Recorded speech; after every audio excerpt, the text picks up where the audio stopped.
चलिए आदाब, नमस्कार। स्वराज समाचार के साथ आप जुड़े हैं और मैं आपका अपना चहेता अर्जुन राय। आप अपनी याददाश्त को जरा मजबूत करिए।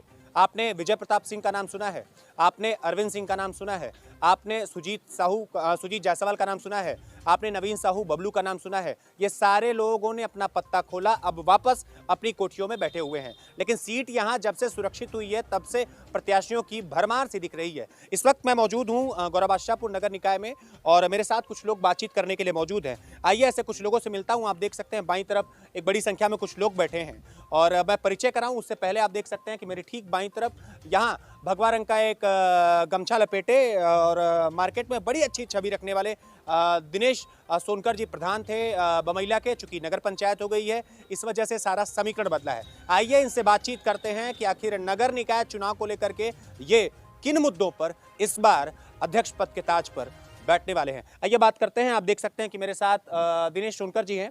दिनेश जी, एक सवाल के साथ शुरुआत करते हैं कि तारीखें अभी फाइनल नहीं हुई हैं लेकिन सीट सुरक्षित हो गई है। किन मुद्दों पर इस बार आप चुनाव लड़ना चाहते हैं? धन्यवाद मीडिया बंधुओं, आपका मैं बहुत बहुत स्वागत करता हूं और अभिनंदन और वंदन करता हूं। और नगर पंचायत गौराबादशाहपुर का जो ये पहली बार चुनाव हो रहा है ये अति उत्तम है। हमारे माननीय श्री मोदी जी, माननीय श्री योगी जी की देन है कि हम लोग जो ग्राम प्रधान हुए थे 5 वर्षों में इतना काम हुआ है कि आज तक 50 वर्षों में काम नहीं हो पाया। 70 साल हम लोग पीछे थे। कम से कम 10 से 15 वर्षों में हम लोग विकास की गति जो रफ्तार पकड़े हैं तेज गति से, ये पकड़ना असंभव की बातें हैं। और आने वाले समय में जो ये रोड का हुआ मैटर, ये नाली का हुआ, ये नगर पंचायत में जो लाइटें लगी हैं और सड़क किनारे जो ये इंटरलॉकिंग हुए हैं और प्रधानमंत्री शहरी आवास, हर गरीब को छत मिलना, ये छोटी सी बातें मत समझिए मीडिया बंधु। ये इतनी बड़ी उपलब्धि है कि नगर पंचायत गौराबादशाहपुर होने के बाद ये शहरी आवास बहुत मायने रखता है और ये मोदी जी की देन है कि मैं मोदी जी को धन्यवाद दिल की गहराई से कर रहा हूँ कि मैं उनकी शरण में हमेशा रहना चाहता हूँ और जीवन भर रहूँगा। आपसे एक सवाल और यहीं और मैं लगे हाथ जानना चाहूँगा कि बहुत सारे प्रत्याशी भाजपा के साथ आने वाले हैं। कई सारे ऐसे लोगों को मैं जानता हूं जिनका भाजपा से कोई कनेक्शन ही नहीं था, भाजपा के कार्यकर्ता वो नहीं थे, भाजपा के सिपाही बनकर के उन्होंने सेवा नहीं की। लेकिन जैसे ही नगर पंचायत के चुनाव, सुरक्षित सीट हुई, आरक्षण की मारामारी तय हुई, फाइनलाइज हो गया, अब बहुत सारे भाजपा के नए कार्यकर्ता बनकर के, जिनको कोई जानता भी नहीं था, जिन्होंने समाज की सेवा भी नहीं की, वो भाजपा के नेता बनने शुरू हो गए हैं। टिकट को लेकर के, भाजपा से टिकट आपको मिलेगा या दूसरे किसी को मिलेगा, आप खुद को लेकर के कितने आश्वस्त हैं?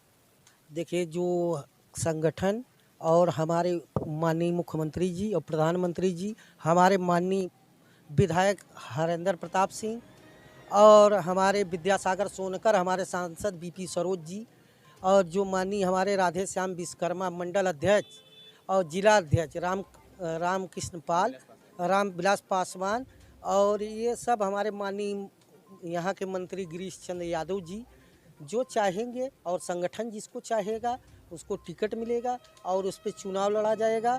और हमारा एक काम है, हमारा दायित्व है और ये जनता की, हमने 5 साल सेवा की, ये जनता की मांग है कि आप चुनाव लड़िए और बीजेपी के ही सिंबल पे लड़िए। जब गौराबादशाहपुर में सभी लोग साइकिल और हाथी की टिकट मांग रहे थे तो मैंने अप्लाई किया है ऑनलाइन।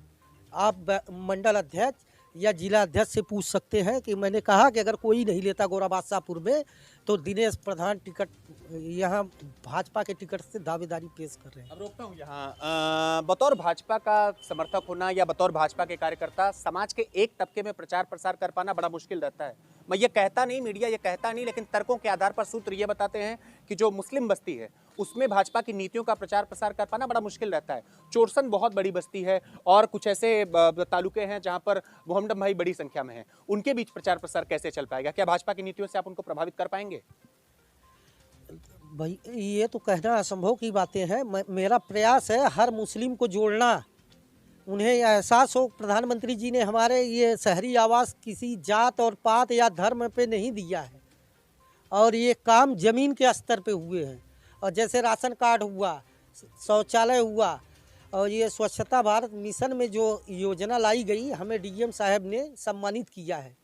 ये कोई छोटी उपलब्धि नहीं है और 100% मैंने ईमानदारी से काम किया है। जो सम्मान निधि का पैसा है, बेटी पढ़ाओ बेटी बचाओ, ये हमारे प्रधानमंत्री जी ने लागू किया है और हमारे मुख्यमंत्री जी ने इस पे अच्छे कार्य किए हैं।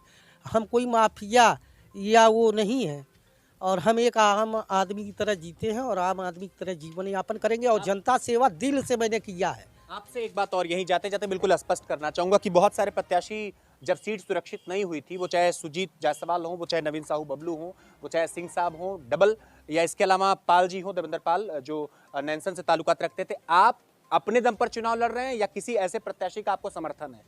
मैं अपने दम पे लड़ रहा हूँ, किसी का समर्थन नहीं है। मुझे भारतीय जनता पार्टी कमल के फूल का समर्थन है और किसी का समर्थन नहीं चाहिए।